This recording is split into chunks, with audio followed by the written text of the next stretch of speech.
The crowd laughed when the UFC champion mocked Chuck Norris, but the smile didn't last long. It was one of those nights when the arena felt less like a sporting venue and more like a cathedral of noise. Lights burned hot from above, beams slicing through the dark, bouncing off the canvas and the cage. The air vibrated with the restless energy of thousands packed shoulder to shoulder, each person clutching a beer, a phone, or a flag. A pay-per-view showcase, loud music, flashing screens, the rhythm of showmanship that modern fighting fed on. In the center of it stood the champion, young, carved from hours in the gym, still slick with sweat from a training demo he'd just performed. His jawline glistened under the lights, and his grin had the cockiness of someone who knew the cameras loved him. He leaned into the mic, his voice booming through the speakers. "Come on, don't tell me you're still buying into those karate movies. Chuck Norris wouldn't last a minute in here." The laugh that followed wasn't nervous. It was calculated, dragged out, designed to sting. He turned slowly in a circle, gesturing to the crowd like a conductor. "Movies aren't fights. This is reality. Out here, he's nothing but a meme." The reaction split the building in two. One section roared with laughter, clapping and whistling, feeding on the bravado. Another section booed loud enough to rattle the cage. The sound collided in the middle, rising and folding back on itself, leaving a weird pressure in the chest of anyone listening. The cameras knew where to turn next. On the edge of the arena floor, tucked just far enough back to avoid the spotlight, sat Chuck Norris. Simple clothes, no entourage, no microphone in his hand, no smirk on his face. His posture wasn't slouched, but it wasn't squared either. He looked more like a man who had wandered in to watch than someone expecting to be dragged into the show. When the cameras hit him, his expression didn't change. He didn't blink. His jaw was set in stillness, eyes fixed forward, not on the crowd, not even on the champion, on the moment itself, as if measuring its weight. That restraint contrasted so sharply with the champion's grinning arrogance that people in the seats felt the divide in their stomachs. The champion smirked harder, sensing both laughter and booze as fuel. "See? He won't even look me in the eye. You know why? Because in here, the old man's nothing. You can't choreograph your way out of this cage." He tapped the chain-link wall, knuckles ringing. "This is where real fighters live." The words landed heavy. Too heavy. People leaned forward. Some shook their heads. Some lifted their phones higher, eager to catch Norris's reaction. In the corners of the arena, chants began to bubble. Low at first, scattered, but rising as more voices caught on. "Chuck! Chuck! Chuck!" The chant rolled across sections like thunder crawling across a valley. At first, the champion laughed along, pretending it was part of his joke, but the sound didn't die. It grew. Even people who hadn't come to see him were drawn into the rhythm of it, pounding on the railings, stomping the concrete under their seats. The energy turned sharp, like the building itself wanted something to happen. The cameras cut back to Chuck. He still hadn't moved. He hadn't smiled or frowned. But the chanting swelled around him until it no longer felt like a request. It felt like a demand. Phones lifted everywhere. Some faces grinned, hoping to watch him fail. Others carried quiet awe, remembering the man who once symbolized a different era of toughness. And in that balance, youth and arrogance on one side, stillness and legacy on the other, the arena found itself holding its breath. The champion raised his mic again, a vein rising in his neck, pretending he was the one in control. "What do you say, Chuck?" His voice sharpened. "You want to show these people what an action star looks like when the cameras aren't here to save him?" The crowd erupted. Laughter, boos, cheers, whistles, all smashing into each other. The sound had no shape anymore, just force. Some fans grinned wildly, chanting for blood. Others had gone quiet, sensing something more dangerous underneath. Even the commentators, voices fed straight to millions of viewers at home, hesitated, searching for words that didn't exist. And through it all, Norris sat. His stillness was louder than anything the champion had said. That was when the chant returned, heavier, unified now. Chuck, Chuck, Chuck. It wasn't playful anymore. It was pressure, the kind that bends nights into history. People leaned forward in their seats, eyes fixed on the man who hadn't spoken, who hadn't flinched, who hadn't given the champion the satisfaction of even a glare. The tension pressed against the walls. Something had to break. And as the noise surged to its peak, the cameras found Norris again, the spotlight circling until it landed on him full. The champion grinned, expecting another joke. The audience leaned in. Norris slowly raised his eyes from the floor and locked them on the cage. His expression didn't change, but the stillness was gone. There was weight now, coiled like a spring. The building roared so loudly the lights seemed to shake.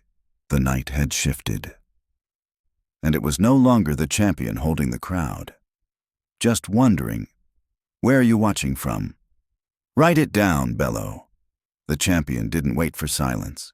He raised the mic, swagger in every line of his body, and his voice rolled through the speakers.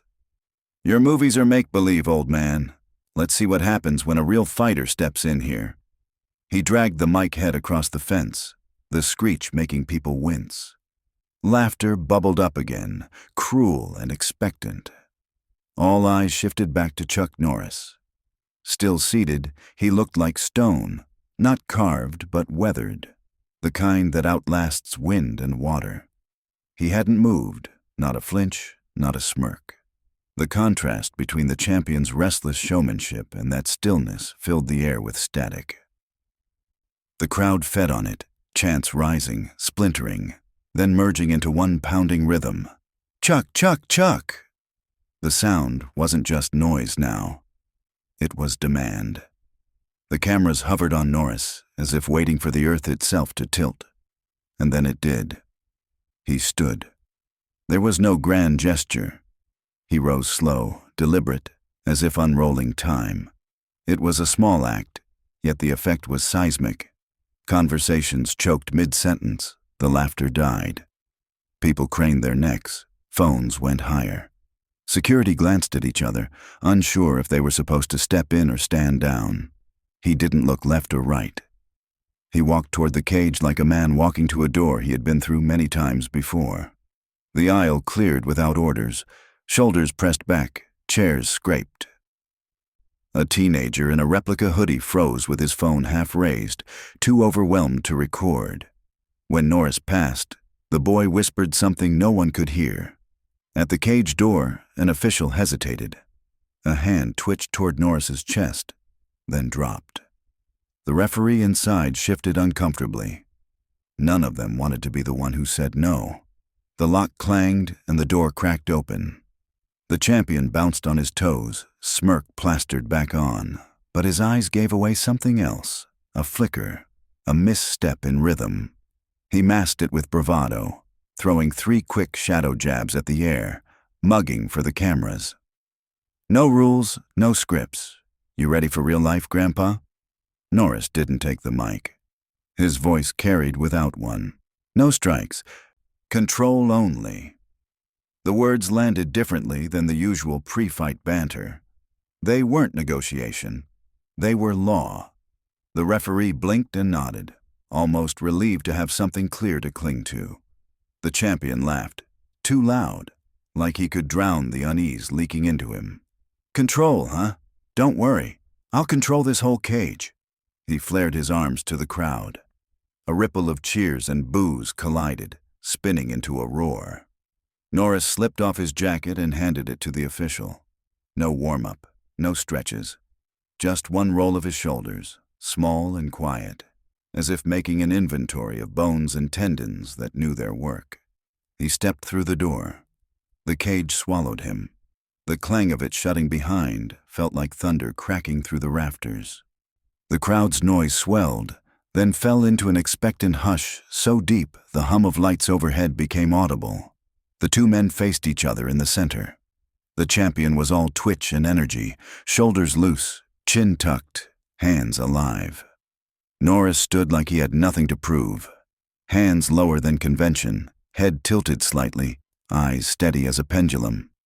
The champion grinned wide, though his voice dropped when he spoke. "Smile for the camera, Grandpa." Norris didn't smile. He studied him like a carpenter studies a wall before the first strike of the hammer. And then he spoke, softly, words that only the fighter in front of him could hear. "Breathe." The champion's chest hitched. His exhale came quicker than intended. "Ready?" the ref asked, voice thin. He might as well have whispered into a storm. The champion moved first, circling sharp, tossing a slap feint that whistled through empty air. Norris didn't blink. His gaze traced hips, not hands. The audience felt the difference without knowing why. Murmurs rippled like water struck by wind.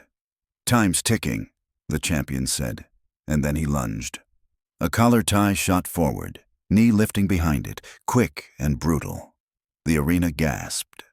Norris wasn't there. He had shifted just enough, like a door opening an inch, and the attack slid past. The knee cut into space. The champion stumbled half a beat, and that stumble was louder than the roar that followed. Phones caught the slip. Screens lit with comments. "Did you see that? Too slow. Old man's reading him." The champion shook it off, laughing, pretending it was theater.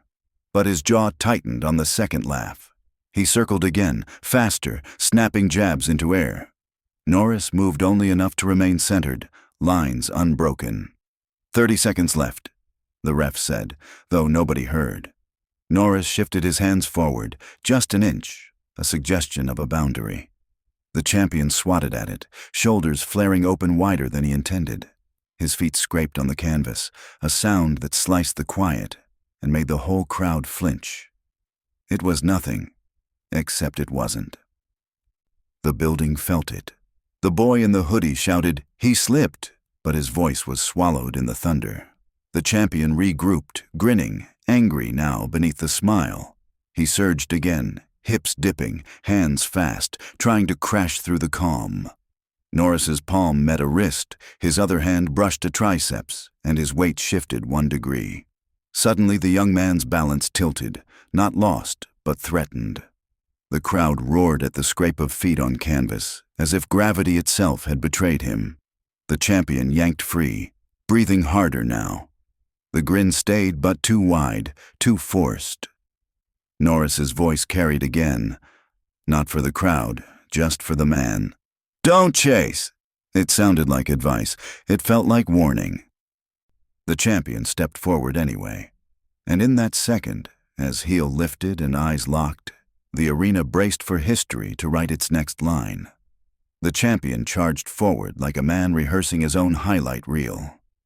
He dropped levels, hands quick, reaching for a collar tie to drag the older man's head down and feed a knee through the middle.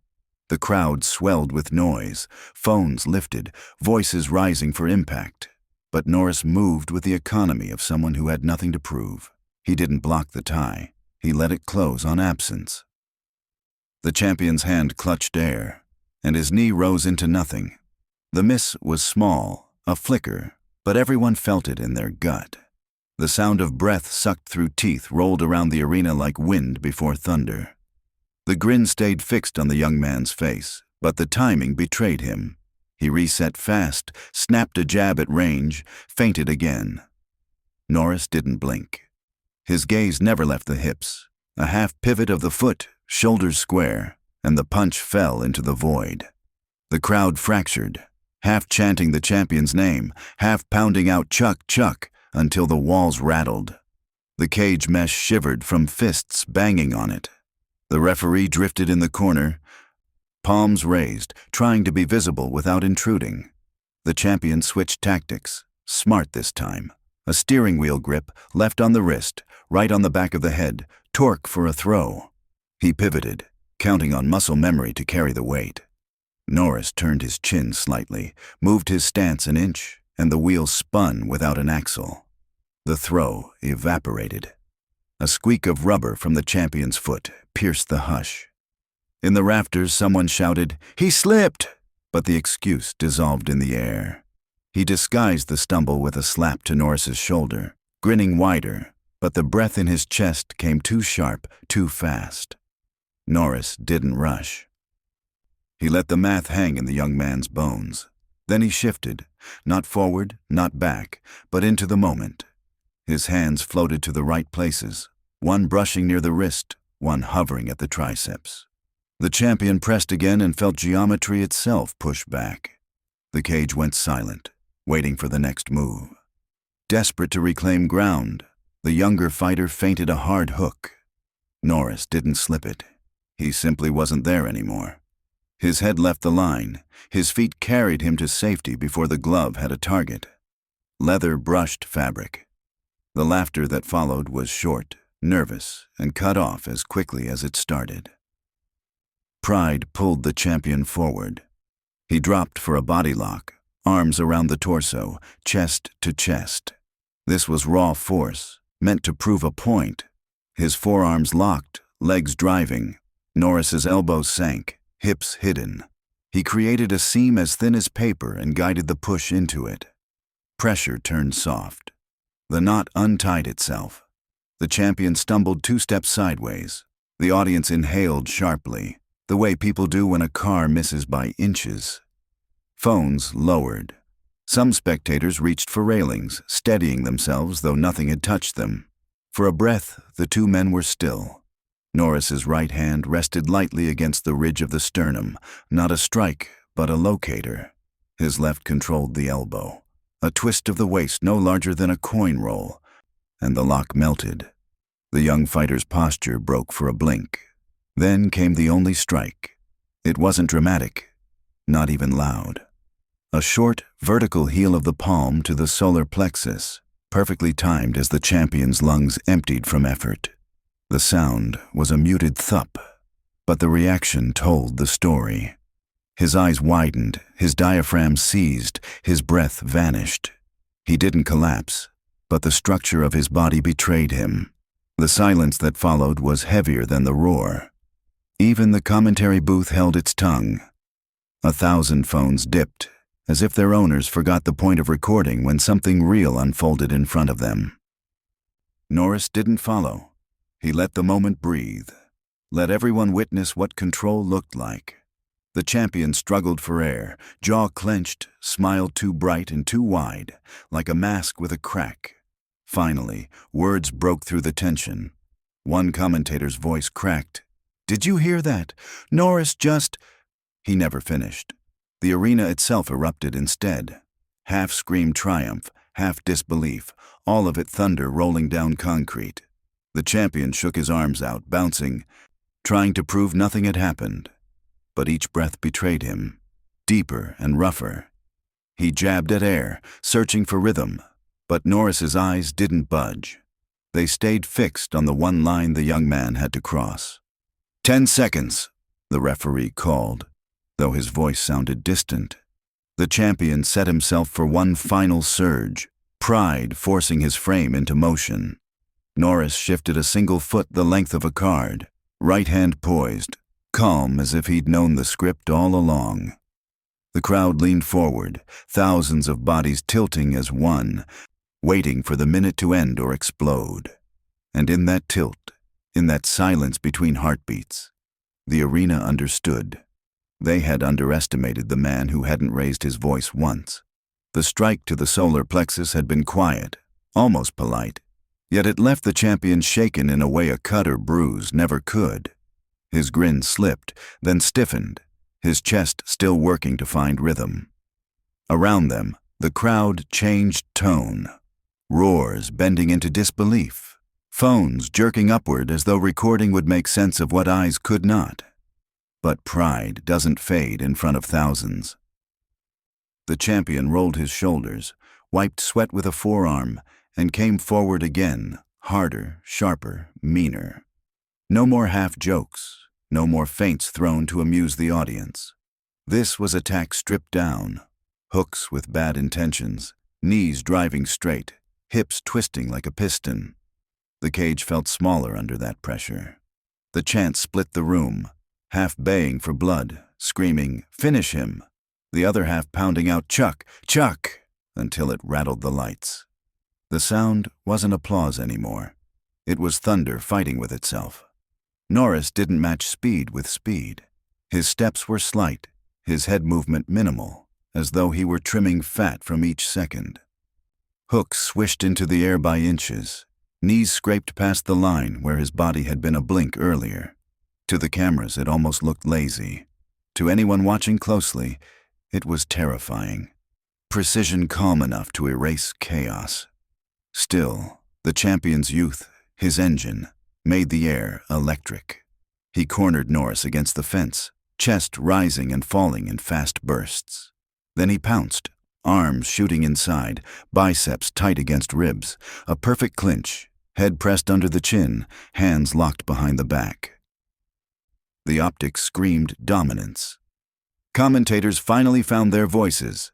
"That's it! He's got him locked up! Heavy pressure here! This could be it!" The crowd detonated, believing. Arms pumped in the stands. The cage mesh rattled under fists. For the first time all night, it looked like Norris had been forced to concede space. The champion dug in deeper. He muttered something into the clinch, words lost in the storm but clear in intent. "Now you feel me?" His breath came ragged and hot against Norris's jawline. He squeezed harder, showing off strength for the audience and for himself. Norris didn't thrash or wrestle. His arms formed quiet frames, forearm braced against the collarbone, elbow marking the biceps line, his chin tucked. His feet didn't shuffle. He seemed almost bored, like a carpenter resting tools across wood he'd measured 1,000 times. Cameras zoomed on his face, hoping for panic. They found none, only presence. But optics mattered. To half the crowd, this was victory already. Young blood locking up an old name, proving cinema couldn't live inside a cage. The chant of "finish him" grew desperate, louder, until it sounded like a mob. Then Norris spoke. It wasn't loud. It was so soft the microphones caught only fragments. But the champion heard every syllable. "Control yourself, or you'll destroy yourself." The words landed where fists hadn't. The champion's eyes flicked, not in pain, but in recognition. Rage and doubt fought for a seat inside his chest. His grip held, but his focus faltered. His breath quickened, stumbled. For a second, just a second, the certainty drained. Norris didn't break the hold. He rearranged it. His right hand slid to the inside of the wrist. His left forearm shifted higher against the biceps. His hips turned no more than a coin's width. The clinch, which seconds earlier had looked unbreakable, found air between its seams. Pressure drained like water down a crack. The champion's hands discovered space they hadn't left. The crowd sensed it before they saw it. The roar didn't fade. It thinned, sharpened, as though thousands of bodies leaned forward together to catch something fragile. The champion jerked, trying to double down, trying to mask the wobble with raw force. He drove his shoulder in, attempted a snap down. Norris's crown dipped away. He switched to a body lock. Norris's frame became a shelf, shunting the drive into the fence with a hollow buzz. Every correction found absence. Still, the picture looked like advantage. Cameras caught muscles straining, sweat flying, the younger man wrapped around the older. From a distance, it played like control. But those close enough saw the truth. Norris hadn't been controlled at all. He'd been teaching. The champion, embarrassed by how long the dominance dragged without progress, reset his feet for a lift. He wanted a slam, something spectacular, something that would erase the hesitation on his face. His jaw clenched so hard the muscle popped at the angle. Norris's voice cut through again, low, steady. "This isn't about strength. It's about who breaks first." The words sank deeper than the palm strike had. The champion's arms, still locked, trembled, not from effort, but from doubt threading through muscle. His breath caught. His grip loosened by instinct. That was enough. Norris stepped half a pace, rotated his hips, and the cage stopped vibrating. Suddenly, the young man's arms were holding nothing. The lock melted, his body stumbling into space that hadn't existed seconds before. The arena gasped as one. Thousands of lungs emptied at once. The sound was stranger than a roar. It was silence with teeth. And just as the champion tried to charge back in, face set with fury, the entire building leaned forward to see what would happen when pride sprinted headlong into patience. The cage felt like it had shrunk after the clinch. The champion stood breathing hard, guard high but trembling at the edges, a grin plastered over his face that fooled no one. The crowd sensed the shift. Their roar didn't return. Instead, a hush fell, the kind that makes every scrape of a shoe echo like thunder. Norris didn't move forward. He let the silence work. He knew the pause could be heavier than any strike. The referee hovered, palms out, while on the big screens, chat feeds scrolled. He slipped. Norris is stalling. Watch the cardio. None of it mattered inside the cage, where reality moved slower, sharper. The champion circled, trying to rebuild control. He lashed out with a kick to the calf, hard and loud. Norris lifted his leg a fraction, set it back down, balanced as if nothing had touched him. Another kick, another shift. Calm precision against brute force. The audience split down the middle. Some screamed for violence. "Finish him!" Others chanted his name in a rhythm that felt like drumming on bone. "Chuck! Chuck!" The arena itself became the third fighter, louder with each heartbeat. The champion snapped a jab, then another, then drove forward to trap Norris by the fence. For a moment, the image looked right again. Young power pressing the older man. But Norris stepped in, set his forearm, palm, hip, everything in its proper place. His voice was soft, nearly lost under the noise. "Control yourself, or you'll destroy yourself." The words cut deeper than any strike. The champion blinked. Rage shoved doubt aside, but the stutter in his breath betrayed him.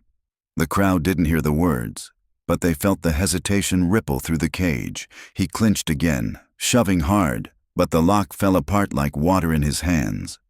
Norris guided him away, not fighting so much as steering. Close seats saw it clearly. An education, not a struggle. Further back, the confusion turned to awe. The champion laughed too loud. Shadowboxed between them, pretending confidence. His chest rose too quickly, breaths out of sync. Then came a kick, brutal to the shin. Norris turned, bone on bone cracking like dry wood. The grin faltered for half a second, long enough for cameras to catch. A jab followed. Norris didn't parry, just touched the glove on its return. The sound of a shoe dragging against canvas sliced through the quiet. The arena froze again, like a single body holding its breath. Step by step, Norris narrowed the options. Each pivot closed a door, each pause opened another. And the young man found himself funneled into a hallway with only one way out.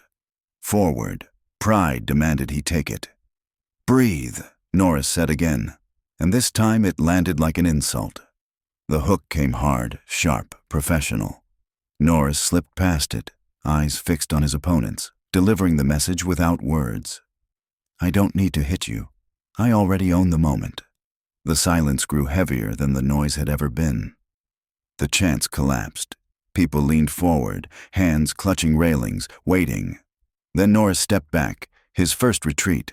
The champion seized it. He squared his stance, lowered his weight, loading up everything, youth, speed, ego, into one desperate rush. The arena tilted forward with him. A woman whispered a prayer. A boy in a replica hoodie forgot his phone. Even the commentators stuttered, voices dropping into awe. Norris raised one open palm, steady, the other hand near centerline, his eyes calm. Not anger, not pity. Certainty. The champion drew a final breath, harsh and scraping, then launched forward with everything he had. And in that heartbeat, the cage became weightless, the air too thin, the silence louder than any roar. Norris shifted. Not much, just enough. He was ready to turn fury into emptiness, to show that control beats chaos, that discipline swallows pride. The collision had not yet landed, but everyone in the building knew the lesson was already written. The champion charged like a storm with no brakes. Every ounce of youth and fury poured into the rush. The cage rattled as if it might split. For half a second, the whole arena leaned forward, convinced this was the strike that would erase doubt. But Norris shifted. A half step, a tilt of the shoulder, a palm guiding the wrist aside as gently as closing a door. The force passed into emptiness. A small reap at the ankle, hips turning with a fraction of weight, and the young fighter's body betrayed him. One heartbeat he was attacking. The next he was kneeling on the canvas, balance stolen, pride collapsing faster than his stance. The fall wasn't brutal. Norris eased him down, a hand steadying the descent. There was no humiliation, no crash, only inevitability. That was the lesson. Power redirected is heavier than power spent. Silence detonated. Tens of thousands of throats held their sound at once. The air itself felt suspended. Then, as if released from a dam, the roar came back. Wild, confused, thunderous. Some shouted triumph, others disbelief. But nobody stayed still. Phones shook in unsteady hands. Commentators lost words mid-sentence. The arena had seen something it couldn't quite name. Norris had already stepped back, hands low, gaze calm. He didn't pose, didn't celebrate. He simply waited, allowing space for the younger man to rise. The champion's breath tore in his chest, each inhale a struggle against silence. He found the fence, used it to push himself upright, eyes wide, but no longer mocking. "Take your time," Norris said, just for him. The crowd quieted again, straining to catch anything that passed between them.